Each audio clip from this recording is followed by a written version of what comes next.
I'm a plant pathologist, and resistance is our main form of control for a lot of diseases, and each year we publish our resistance ratings in a paper guide and in the Victorian Winter Crop Summary. We got sick of carrying around lots of books and stuff in the back of the car, and just seemed like a great idea to be able to look up the disease resistance ratings for crop varieties on your iPhone, and so we took that to the next step and actually developed an app so we could do it. It has a lot of information about crops and it has a lot of information about diseases.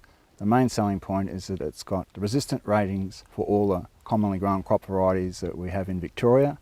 It's also got images of the diseases that people would be looking at in the paddock, and you can also compare the disease resistance ratings for a number of different varieties.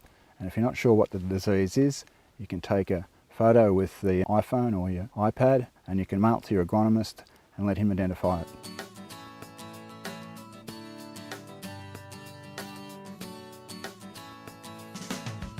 These are our disease screening nurseries. We've got 3 bays of about 20,000 plants.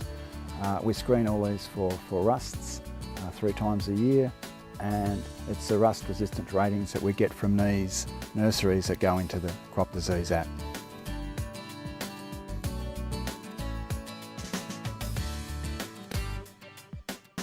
We had some really positive feedback and some quite interesting comments.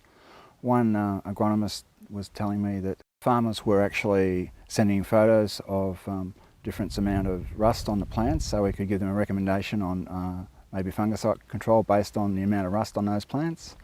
And we had another interesting bit of feedback.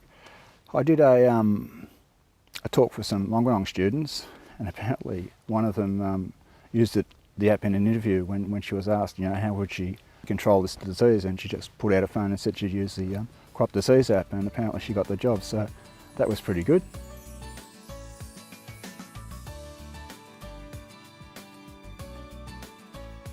It's pretty amazing actually. I'm not a real IT type person, so it's been a big learning curve, and we've worked with the developers in Melbourne and have it actually up there in cyberspace or whatever it is. It's been fantastic, and the trick then is to keep it up there.